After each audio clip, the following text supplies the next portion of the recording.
wrong today that you ask questions, not give speeches. No 1 to 2 minute prelude to your question is necessary. Just ask the question. And only members of the media and members of the Baton Rouge Press Club are permitted to ask questions. But we have had a history of these forums for candidates for office, and we're 36 days away from November 5th, 5 weeks from tomorrow. We hope all of you will vote.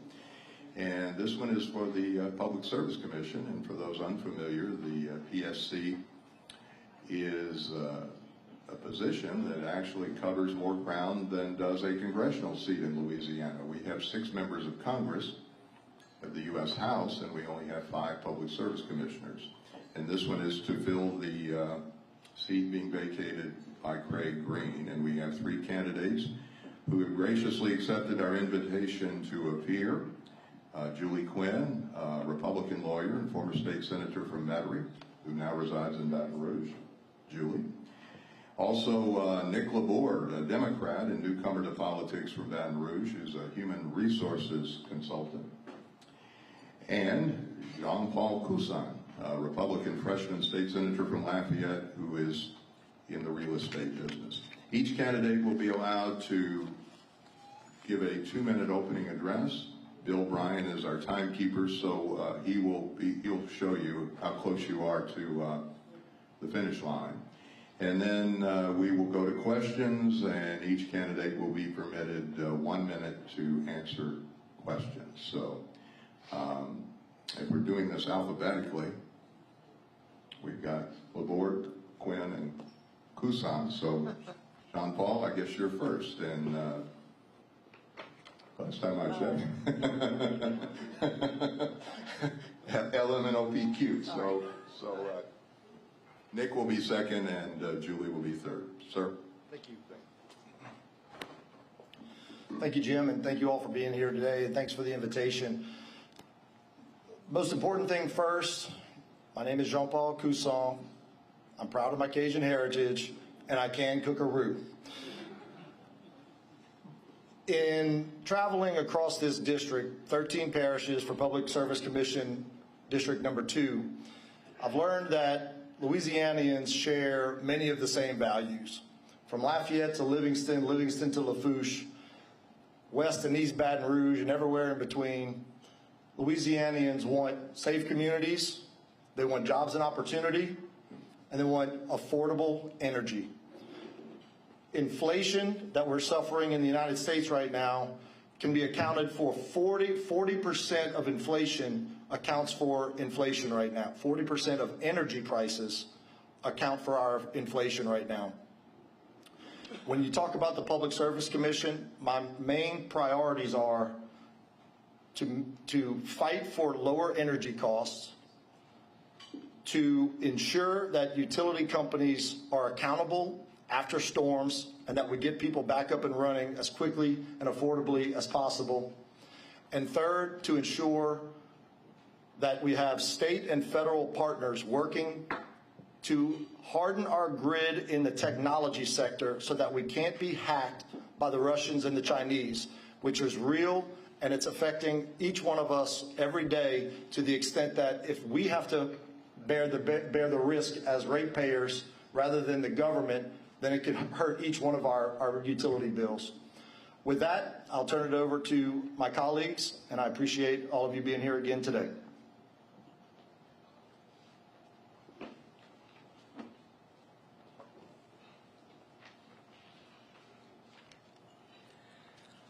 Good morning, y'all. My name is Nick Laborde. I want to thank all y'all for being here and for hosting this forum. I want to thank JP and Julie for being here as well. I'm very excited to engage today. So, my name is Nick Laborde, and I'm going to tell you a little bit about me. I was born in Ville Platte, Louisiana, so I'm Cajun born by birth, and you cannot take that away from me. However, I did immediately get whisked back away to Marksville, Louisiana, where I grew up. So I come from a Voles parish, and I had the great opportunity growing up as a kid where my dad was elected mayor of Marksville, Louisiana. And I don't remember it because I was like a few months old when it happened, but I do have this great memory from when we would ride around town, and at the edge of town would be the fire station. and he would get this big grin on his face. And growing up, we'd go, oh, all right, the story's coming. He's going to tell it again. And what he would say was this: the thing I was most proud of as mayor was turning the volunteer fire department into a full-time, permanent, fully funded fire department. 30 years later to this day, it's still there, permanent fire protection in Marksville, Louisiana. And the story gets a little better because his grandfather, my great-grandfather, started that volunteer fire department. So in 3 generations in Marksville, we solved fire protection, we solved problems, and we help people. And that's what the Labordes are about. And I'm very grateful to now be excited to take a run in public office. I went to UL, and I'm the only candidate in the race who did. I have not 1, but 2 degrees from UL. Go Cajuns. I don't get to say that here in Baton Rouge, so please pray for me. My ancestors landed at Point Capee. I can go to St. Martinville and stand under the tree and talk about my family's contributions to Louisiana. One of which everybody keeps saying I need to talk about more, which is crawfish bread from Jazz Fest. That's also what my dad did when he wasn't there. So I have a family that has a history of service to this state, and I'm just excited to be here. I'm excited to talk about holding utility companies accountable and lowering costs for ratepayers while embracing the future. Thank you.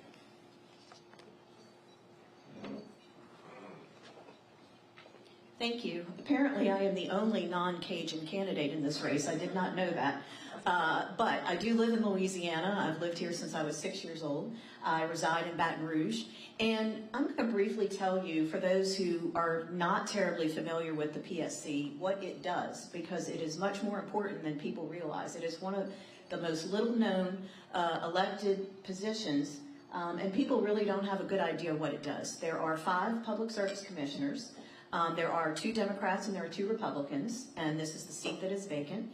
But what the Public Service Commission does, it doesn't just regulate utilities, it really manages the whole process, and we'll talk about that, I'm hopeful, in the questions. Not just electric, we also regulate non-municipal water supply. We try to ensure, well, what I would like to do is try to improve safe and clean and affordable drinking water. We also manage the tariffs on intrastate pipelines, those within the state of Louisiana. And we do a few other little things like manage common carriers, household movers.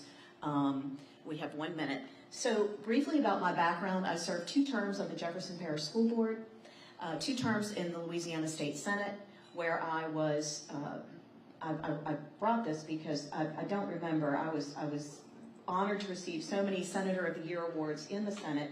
I was also one of the top women lawyers in the country and top zoning lawyers in the country. I actively practiced law for 32 years as a business attorney. And with that, I look forward to your questions and what I plan to do on the Public Service Commissioner when elected. Thank you so much.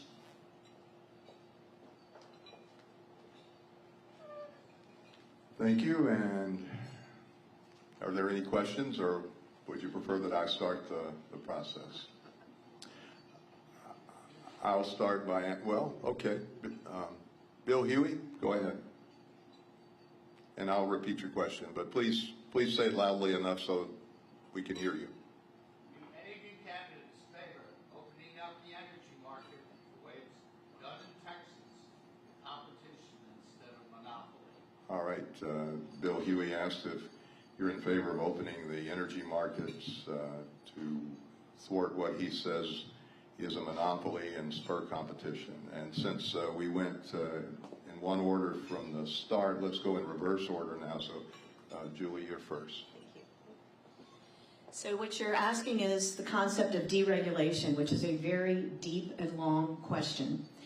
If deregulation were effective, I would be in complete favor of it. Who doesn't want the free market to work? So far, the free market has not worked in Texas or California, where they have deregulated. In fact, if you recall, the last hurricane in Houston, they had suffered blackouts for such an extended period of time, and it was a direct result of deregulation. And I can explain why in a second. Cities with deregulation have seen an increase in Atlanta of $22 billion of increase in rates, and there is no incentive for the companies to harden their grid. And the reason for that is when there is a substantial attack on the grid or from a hurricane, there's no incentive that they're going to have those clients to pay for the improvements. And that's why Houston suffered such long blackouts. They did not improve the grid because they weren't assured that they would have any customers to pay for that. So unless I'm being told to stop. Should I finish my sentence or not? Unless it's proven to me that it works, then I'm not in favor of it. Thank you.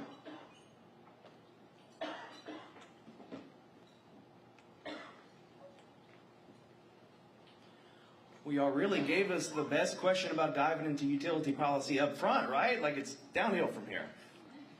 No, look, so the problem with the Texas model is there's just hardly any protections left for consumers.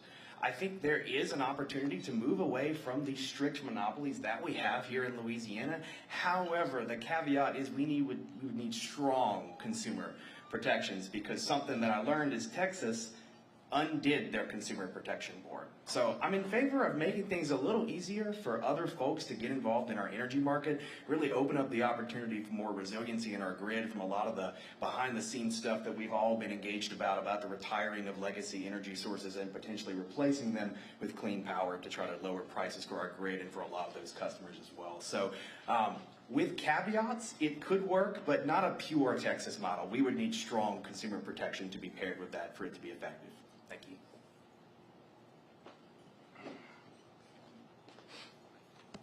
I'm going to piggyback on both of their comments and say that Louisiana is in a unique position because of the natural disasters that we face and the hurricanes that we face, the storms and the flooding.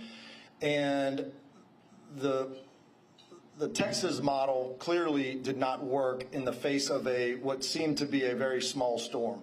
Louisiana has faced Ida, Delta, Laura, and our more recent hurricanes this year. And so we have to have a regulatory structure that basically allows our citizens to get back up and running as quickly and affordably as possible. That's the system that we need. And we can hold the utility companies to account through the PSC as part of that process. But more importantly, I think, even then the deregulation question is, who is going to provide the new power generation that we need in this state? Because we have significant demands that we're about to be faced with growing businesses, growing industry, and growing population. That is the question. Thank you.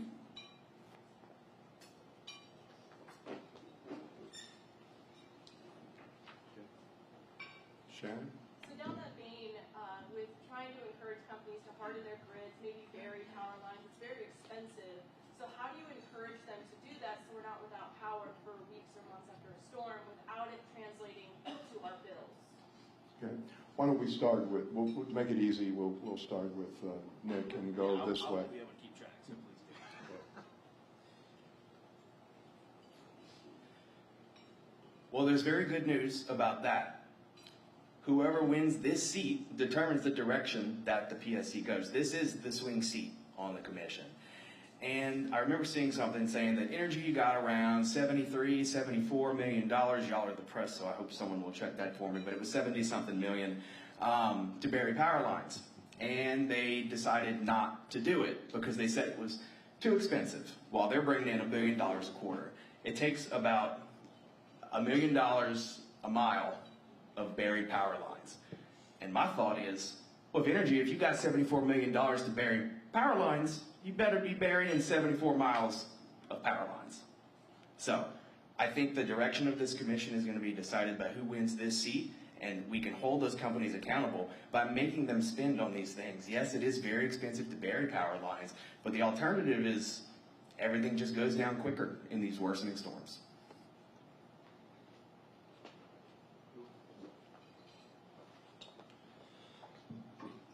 The answer is that I'm going to fight for the ratepayer and hold the utilities accountable. And it does come down to votes, and it does come down to negotiations. It comes down to economics, the presentations that they make over months and years to try to get increases.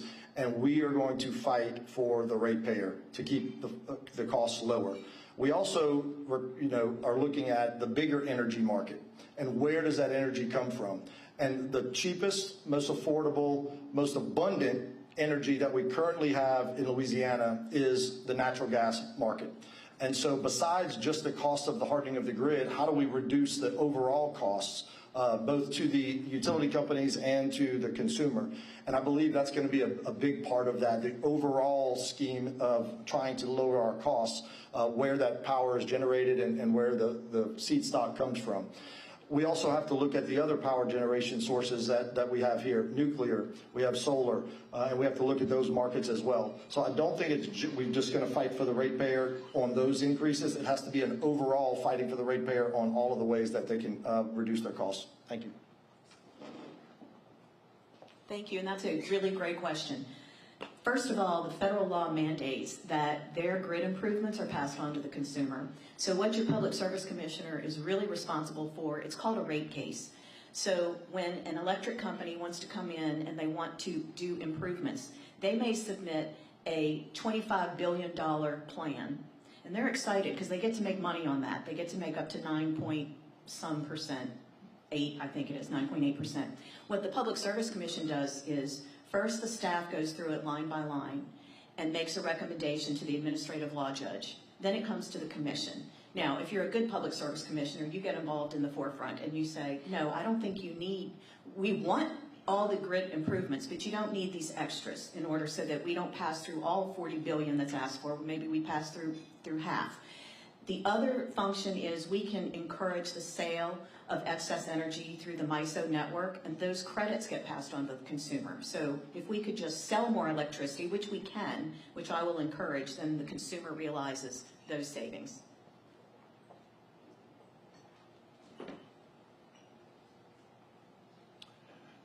Lewis, what's your question? The other day, a lady was showing me her electric bill. It was $350-something, and of that, $100 were fees. So what are your thoughts on these fees on the electric bill? Fees on electric bills, Julie?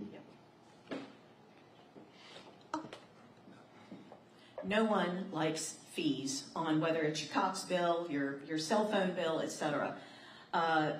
These fees, we have the third to lowest and sometimes the lowest rates in the country for electric, kilowatt per hour. So the kilowatt per hour price, our electric price is actually very reasonable in Louisiana. It's the fees.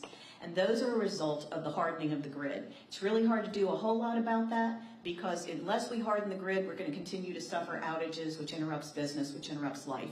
Those fees are a result of pass-throughs from them hardening the grid. What we do as a public service commissioner, I don't want to repeat myself, but is what I just said. We make sure that they are spread out over a reasonable amount of time, sometimes 20 years, sometimes 15 years, sometimes longer, sometimes shorter, and then they fall off. But until we harden that grid, the consumer is going to be left with those fees. Like I said, our job is to reduce those pass-throughs as much as possible and try to get them credits for the sale of electricity.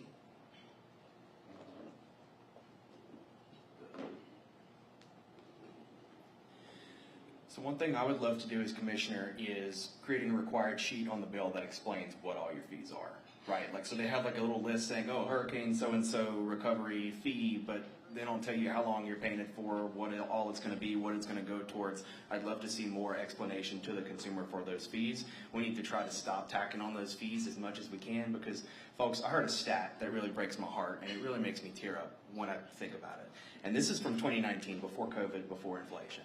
And in 2019, over 150,000 Louisianans spent 25% of their income on utility bills. I mean, I spoke with someone out in Iberville last week who said there's folks on fixed income getting $600-700 bills when they get $800 a month. Like, we have so much poverty in this state, so the PSC has to be very, very careful about how much we're tacking on in terms of fees because there's just so many folks in this state who are hurting and there's so many folks who really do need some help.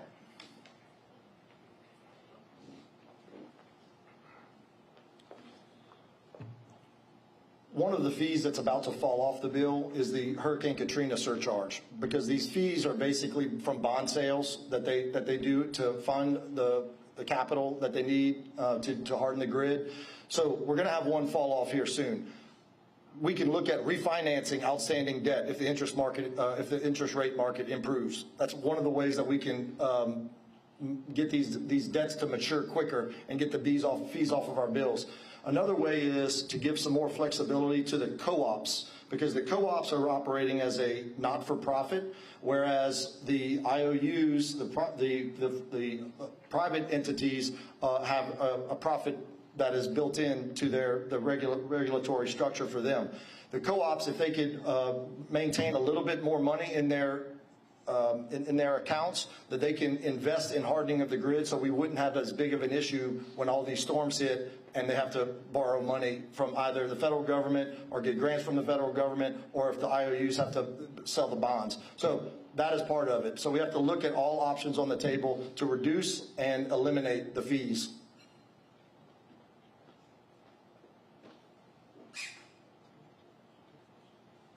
Karen? You mentioned alternative sources of energy, solar in particular, which proves to be very controversial in some parts of the state. Are you in favor of exploring and perhaps encouraging the development of solar energy sources? The question from Karen Rowley is whether the candidates are in favor of promoting and exploring alternate forms of energy. And Jean-Paul, you're first. So I have actual experience dealing with the solar industry. I filed a bill basically to protect our natural resources across the state, so that when a solar farm is being considered, that we have the right financial security in place in the event that they ultimately pull the solar farm out, or that a storm affects the panels, or the company goes bankrupt. So now, after my bill passed, we have a regulatory structure in place that allows for that natural resource, our agricultural industry, to be returned back to normal. But that's important, because once that's done and we have the controls in place and the regulatory structure in place, absolutely solar would be part of our matrix. It already is. DEMCO, for example, just agreed to a major deal on a solar farm that is going to reduce some of the rates for DEMCO customers that cover some of Baton Rouge, Ascension, and Livingston. It's a big solar farm. It actually was affected in the timber industry rather than the sugarcane industry. In PSC 2, we have a much larger sugarcane industry. And we talk about sugarcane, it's the #1 agricultural industry, #1 industry really in Assumption Parish, huge across PSC 2. And so while we want to invite those renewable sources, they're going to be lower probably than 10% of the overall power matrix, but there's also the economic issues of losing some of the farmland, and there's also cultural issues, because sugarcane is very, very important to people across the district, especially Lafourche, Assumption, and even Lafayette and St. Martin. So I'm looking forward to working with the industry to see how to bring it to the market, and I've got the experience to do so.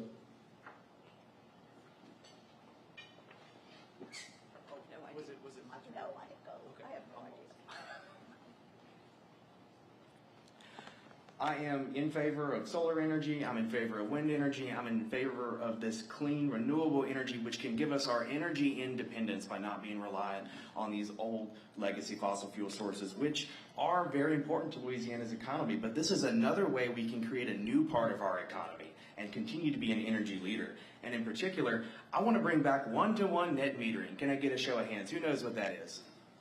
Okay, so most of you actually know, but you don't know like the word for it. This is the idea that you generate a kilowatt hour from solar, you should be credited back a kilowatt hour from solar. Right now, energy thinks are so powerful they can put a price on the sun and you only get about 30% back, which I think is wrong.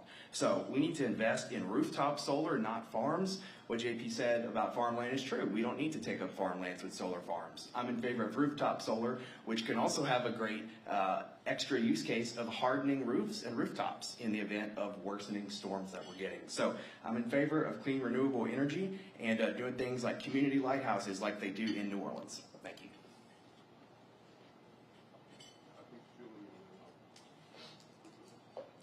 To specifically answer your question, I am in favor of renewable energies as part of our portfolio. I am against the Green New Deal and cramming down renewable energies at the rate that the federal government is insisting. Right now, they have a goal of a certain percentage for our utility companies to be to generate electricity from renewables by 2028. That is putting a tremendous burden on these utility companies, and it's unattainable.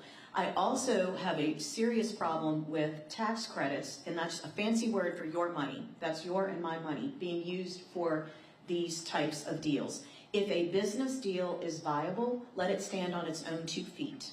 If a solar farm or a wind farm or windmills want to Thank you. Want to generate electricity, do it on your own dime.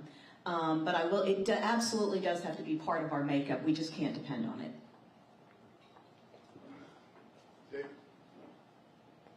What is y'all's evaluation of the person that you're seeking to replace on the Public Service Commission in terms of things you agree with, things you disagree with?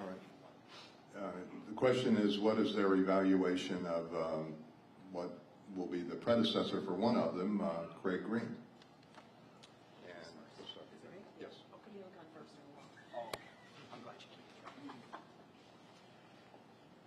Well, I think Dr. Craig Green, who, far be it from me as the Democrat in the race to say this, has truly been someone who advocated for ratepayers and was willing to look at the facts and focus on people, buck his party, voting with Democrats sometimes. Now, he's not a Democrat, and I'm not a Republican, so we don't agree on everything.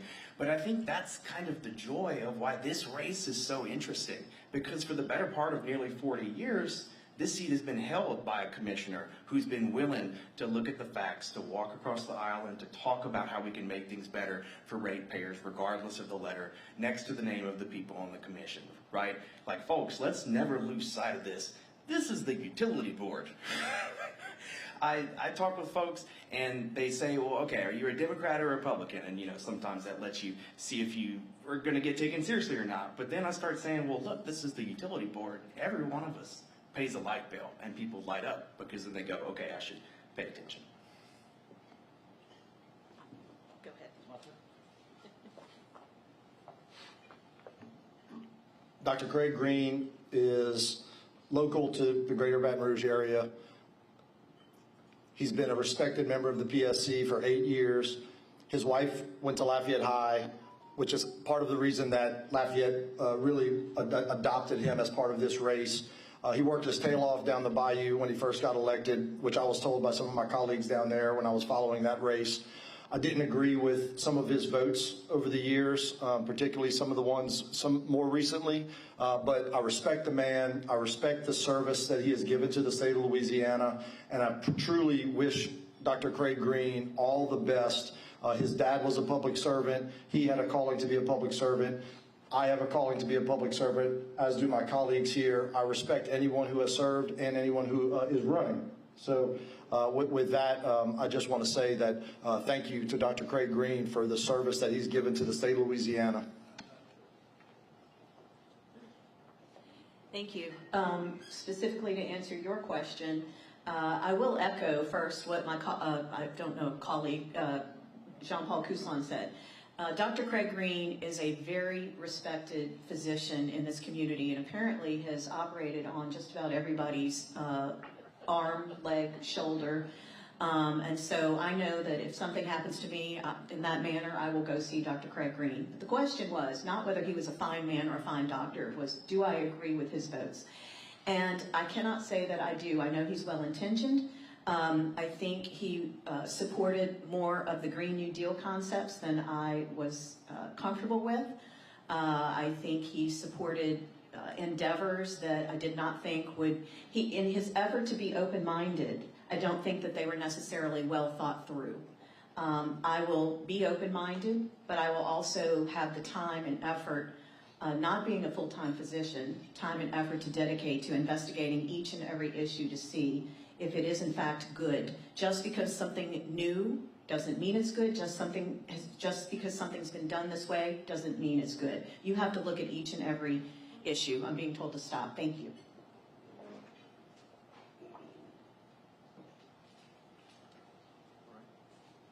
Shannon? Outside of just utility rates, the PSC regulates a lot of other things. So for you, what would be a passion project or an issue that you would really want to focus off the normal beaten path for you? Okay. Probably not turn. I love that question. First, I want to say one thing that is still electric related, but off the beaten path of rates. I really would like to see brick and mortar in-person customer service centers for electric companies. I think it's ridiculous that you have to get up at 7 in the morning to make a phone call to try to get them to answer a question, and if you're lucky, after staying on hold for 4 hours, you don't get disconnected. But moving off of electricity, water, clean, safe water is a passion of mine. Especially the small towns that are drinking brown water. that is a passion of mine. And then the third thing, and by the way, how we can accomplish that is some of these small towns just don't know that they have the ability to sell to a private enterprise and the costs will not go up. The private water company can manage their water supply equally effectively and efficiently and with better, cleaner drinking water. Thank you.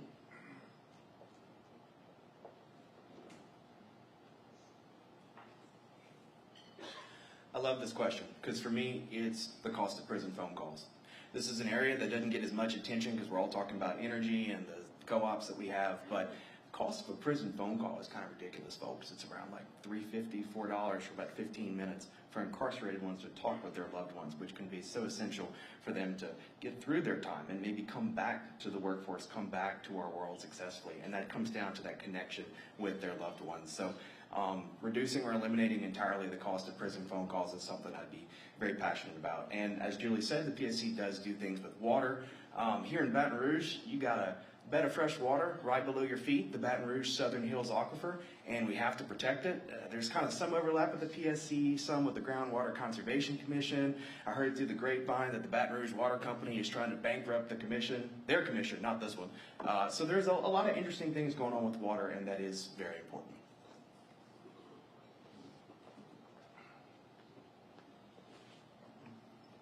So if you would have asked me this question about 3 weeks ago, I would have started with water and finished with water. But I'm going to start with water, I'm going to finish with gas. So I was in the committee in 2016 or 2017 when a young lady came to our Natural Resources Committee in the legislature with her brown water that her baby was bathing in. And it was one of the most emotional days that I've served in the legislature, when she was crying about how this is what they had to deal with up in Tinsall Parish in St. Joe and Waterproof. That day, the governor's office came down, and I believe is when they started talking internally about what we now have as the water sector. And the water sector has maybe just scratched the surface, but to the tune of billions of dollars has started to turn around the small and regional water systems across the state of Louisiana. So that's going to be very important relative to how do we continue the progress that we've made in the water sector. That's on the infrastructure side. We're going to be looking at it from the rate side. Finally, it's a stop. Natural gas. We ran out of gas during the storm in Terrebonne and Lafourche. That is a major issue because there's going to be more and more generators, and people have to rely upon their generators. We should have the gas provided to them when they do.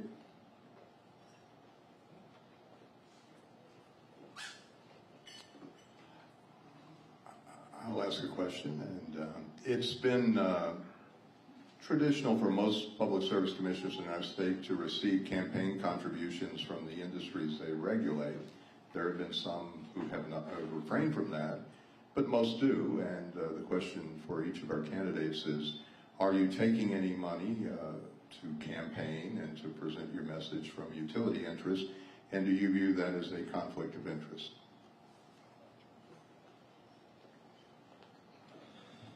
I'm proud that since July 1st, over about 200 individual donors have listened to my message, believed in my message, and contributed to get my message out. I believe contributions are meant to get my message out, to promote what I am saying and what my agenda is, and not vice versa. And that's where I stand on the issue of campaign contributions. I also think that from individuals to commercial interests to industry, that they've looked at my record, and to the extent that I've got more individual donors, or each of those donors has given me more money, they believe that I have the necessary, relevant, and recent experience to get this job done. And that's what I have: relevant, recent experience, and effective relative to solar, relative to oil and gas. So I'm looking at it from that perspective, and I'm proud that people believe in me and have contributed money across the board. So are you taking money from any utility? I'm sure that I have, and I have not kept me personally, like on this sheet of paper, my contributions are public. When I reported in the beginning of August, I reported all of my contributions. I'll do the same thing in about 5 days. I'm sure that I've taken money from the various interests that the PSC does regulate. And I would qualify that by what I'm saying earlier, is that I'm giving my message out, not theirs. Some of my other opponents did not report or did not have any donations by the time August 1st rolled around. So there were just zeros or no reports whatsoever. So I am proud to be in compliance and remain in compliance and not have to do any supplemental reporting. Thank you. Please turn your cell phone off. It is. Somebody. Okay, who's next?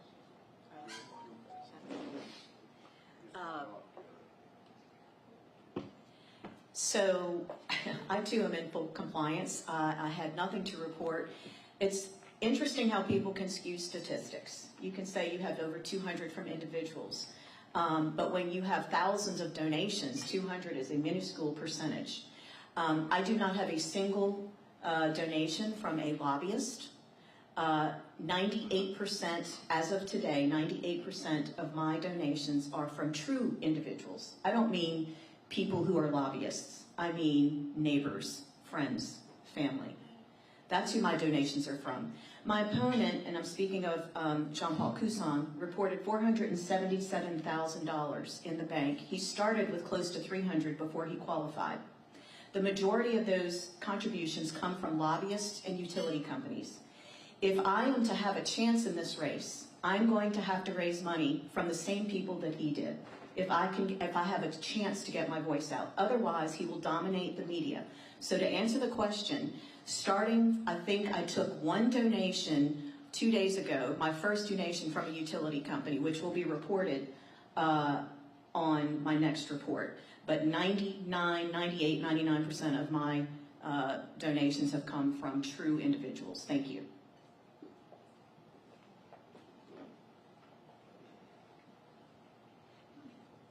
Well, my report ain't gonna look as good as these folks' reports. I mean, I'm just telling you all the truth. On qualifying on day one, or well, day two when I qualified, but day one of my candidacy, I committed to not taking a cent from utility companies or anyone with business before the commission. My report will not show that. It will never show that because I think that is an ethical boundary. And to be clear, I do not think the current commissioners are bad people for taking those donations because that's the way it's always been. But I think times are changing. I think times are changing, things are different. People are very curious about how money flows in politics, and that's something I'm very personally passionate about. So, no, I do not take money from utility companies, and I never will.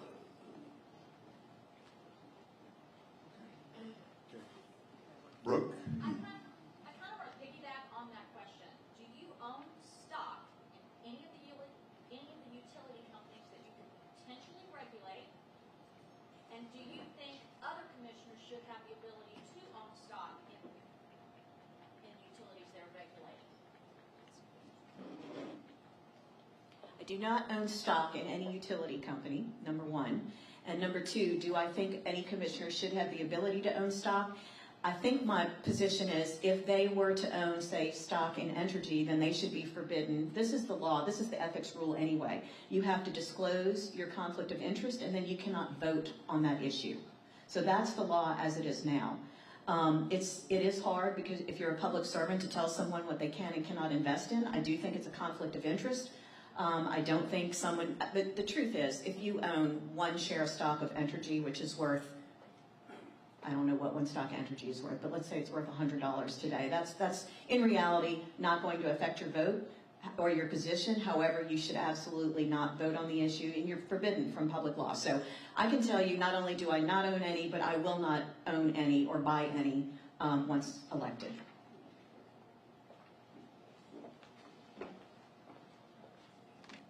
The answer is no. I don't own any stocks of anyone that would be regulated by the PSC.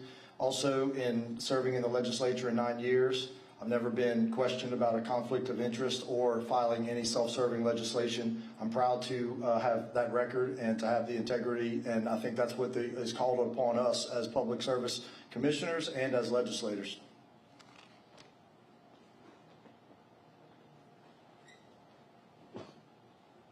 I think I own the least among everybody on this stage, which is fine. Everybody can be successful, and I'm not quite that far along in my life. But I think commissioners should not be able to own stock, and maybe there needs to be a provision. I don't know if the PSC can pass this rule or the legislature would have to do it. They're the lawyers, not me. But I think they should have to put those assets, either forego them or put them in a blind trust or something like that if they had them when they got elected. And to be clear, I do not.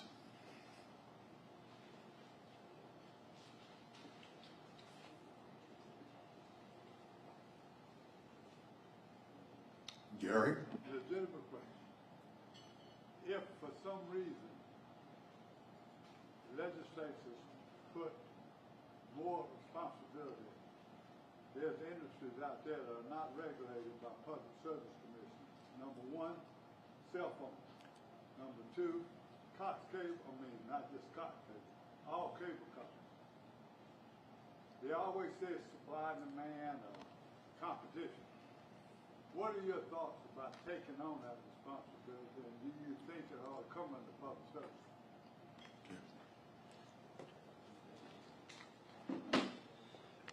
So some of the hard infrastructure, the telecommunications industry does fall within the PSC, but I know what you're asking about. You're asking about the rates, and I would gladly take on the responsibility, Mr. Risponi, and I think from the industry standpoint, they have to look at whether or not they want to be having to go talk to 145 legislators or 5 PSC members. But sometimes they might prefer the 145 to the 5, which is counterintuitive. The other thing is that we do fall under the constitutional language, and so we have to look at what the Constitution gives the PSC from the regulatory standpoint and what it gives the legislature from a jurisdictional standpoint. But should any of those issues change and we were given that opportunity, I would gladly take on that role. The same goes for some of the shipping issues where now the pilots are falling under a different commission and the PSC doesn't necessarily look at the pilot rate, their salaries anymore, and some other issues. I'm happy to take on all of those issues. I think this is a good body, a deliberative body, the staff does a good job of providing us all of the background and the details. So I trust that we would have all the information to do the right thing on those votes as well.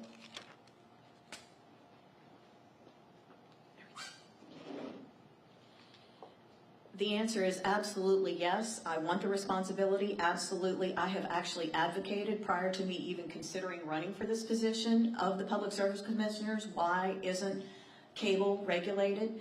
It's nonsensical why it's not.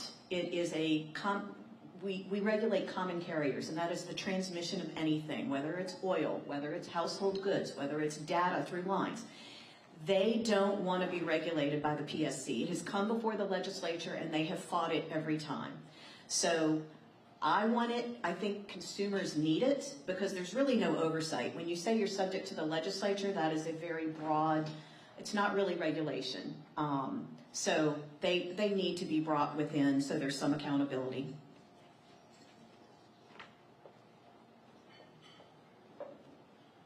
Thank you, Julie, for bringing up common carriers. I was trying to summon up the language from the back of my head, but I'm just an MBA, so I just kind of, get up there and talk sometimes. Look, I think we need to increase the amount of those telecoms that are being regulated by the PSC, like cable and internet. Like, there is an overlap with some of it right now, but I think more of it needs to be under the umbrella of the PSC. However, the PSC is also currently overloaded as an organization, so if we add it in, I don't know how effective it's going to be versus how it's being regulated right now. So, direct answer, yes, I think bringing that under the PSC would be a good idea, but we would also need to make changes to the organization itself to be able to adjust to having that bandwidth.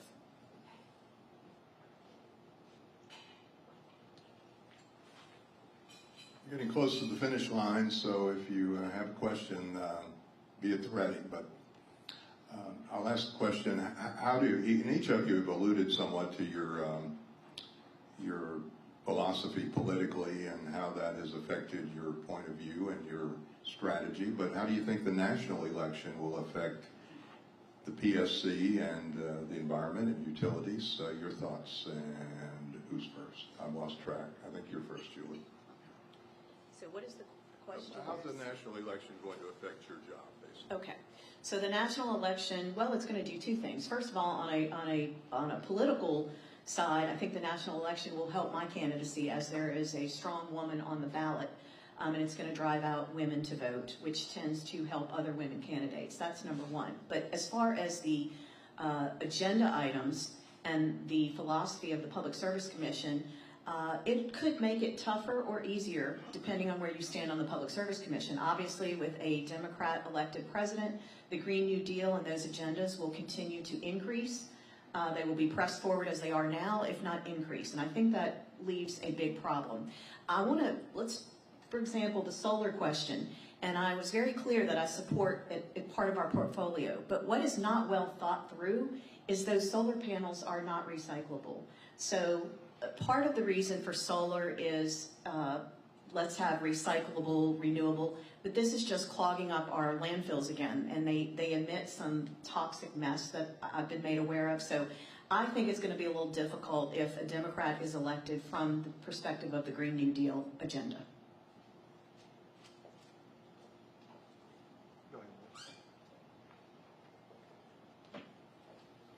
I've never once said Green New Deal on the campaign trail, or really in my life. I'm from Louisiana. I'm a Louisiana Democrat. And I think the 2024 election is going to really influence what's happening here. We got a once-in-a-generation opportunity to take the PSC in a different direction, which is why I'm very excited about my candidacy. Democrats in Louisiana are united. We're excited about Vice President Harris being at the top of the ticket. We've got historically Congressional District 6, where the first time in our state's history we're going to send 2 black representatives to Congress, which is historic and wonderful. We also have other things going on locally here in Baton Rouge for the East Baton Rouge Mayor President's race, which is going to drive Democratic turnout. So I definitely think the 2024 presidential race, as well as CD6 and the East Baton Rouge Mayor President's race, are going to drive Democratic turnout because Democrats are excited to vote this year.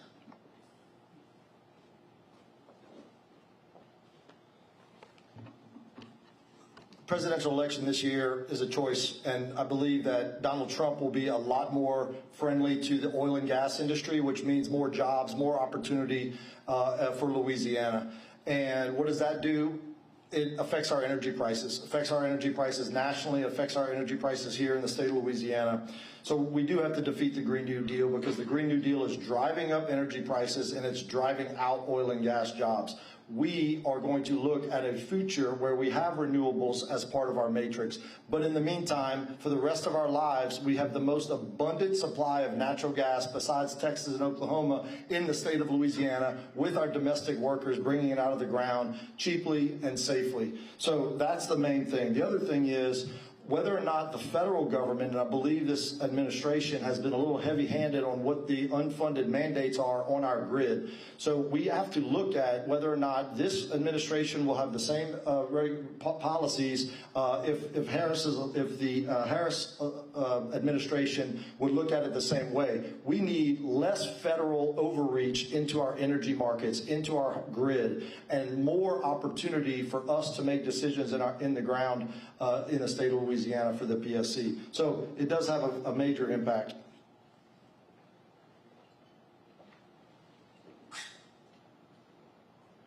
Well, I think we're close to the finish line. I'd like to thank our candidates. They've all done a fine job, and they opted to be here, which is first and foremost. Would like to ask as we close each of them, if there is a runoff, would you be willing to come back for round 2? Yes. Yes. Yes? Yes. We got 3 yeses, so it looks like we may reconvene after November 5th. But thank you, and good luck to all of you. Great job. Thank you.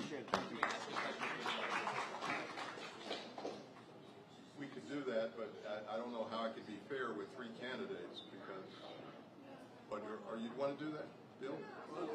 Okay. No, they want to ask each other a question. So.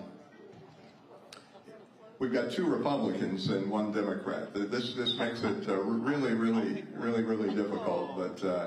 But I tell you what, to be fair, since there are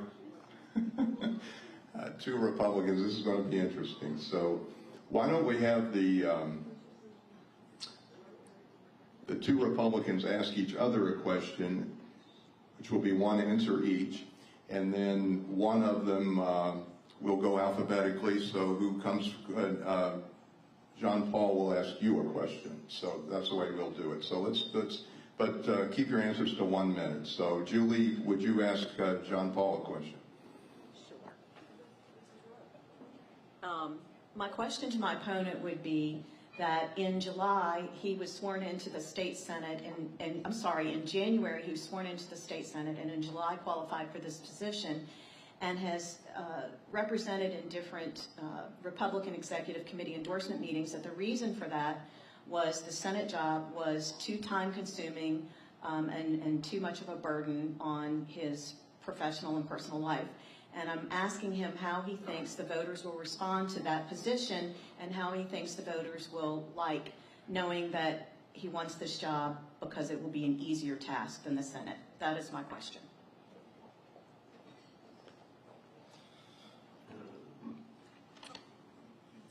I think Ms. Quinn might be talking to too many RPEC members before and after the meetings, because that is an inaccurate depiction. Obviously, the legislature is an honor and a privilege to serve in, and I've done it for 9 years with 3 kids, starting at 1 year old. My youngest and my son was, I think, 7 when I was elected. And so not only have I done it, I've done it effectively. I've been the chairman of a committee, chairman of Natural Resources Committee through many natural disasters and man-made disasters. Now I'm the chairman of the Senate Commerce Committee, taking on major challenges. The issue has not been whether or not I had the time, and I actually kind of resent the fact that she's telling me that I don't have the time because of my kids, which I've served with for many years. And so I don't appreciate the question about whether or not I can serve when I have children. All right, you have a question to her now. My question for Ms. Quinn is whether or not she voted in the Republican primary for Donald Trump, and if so, where? There are more than one Republican primaries. I was a delegate for Trump, albeit an alternate delegate in 2016, so I'm not sure. This year, 2024. I don't voted in the. Did you vote in the Republican Louisiana primary? Are we talking about? Apparently I didn't, because he thinks he has a gotcha moment, so I'll have to go back and look at my voting record. But I will be voting on November 5th, and as I said, I've been a delegate and a lifelong Republican for, but now this election is going to be interesting to see, but I will be voting on November 5th for, well, I'm not going to tell you who I'm going to vote for, but I will be voting on November 5th. You have a question, Jean-Paul, he has a question for you. Yes. Do I get to ask him a question? Oh, I'll ask you one real quick. Can you share your crawfish bread recipe with us? Everything except the bread. That's the secret, JP. Well, then, JP, I got to ask you, why didn't you go to UL? I'm just teasing. But look, I do have a genuine question, JP. You've talked a lot about being a conservative watchdog and standing up for ratepayers and consumers, but you did vote to repeal the popular 3-year protection rule for insurance policies in this state earlier this year, and I would like to understand more about why you did that, because that feels like the insurance crisis was made worse as a result of it. Thank you. Yes, Louisiana is in an absolute insurance crisis, and the insurance commissioner came with a package of bills that brought Louisiana from being an outlier on some of our regulations and from attracting new insurance companies to write policies in the state to bring us in line to be competitive with other states to bring market, to improve our market. One of the more difficult things was that 3-year rule. And our insurance commissioner stood in front of about 500 people in Baton Rouge earlier this year, and he said, you know, if this is one of the things that you could put on me, but I'm asking you legislators to vote for it, whether or not you could increase or change their rates more frequently, Louisiana was an outlier. Whether or not they can cancel after 3 years, Louisiana was an outlier. Many of the tort reform issues on the auto rates, besides the property and casualty, Louisiana was an outlier. So we changed the direct action bill, we changed some of the other issues, and we changed the regulatory scheme. So we're hoping that those issues over time will improve the competition in the insurance market and reduce rates. And I think that is a very good question, and that's why it's called public political science and not political fact, because we have to figure out what the right policy is to ensure that we are reducing our insurance rates across the state. And I appreciate that. Thank you. I think that'll do it. Thank you for coming, and we'll be back soon and very soon, as of next week. So take care.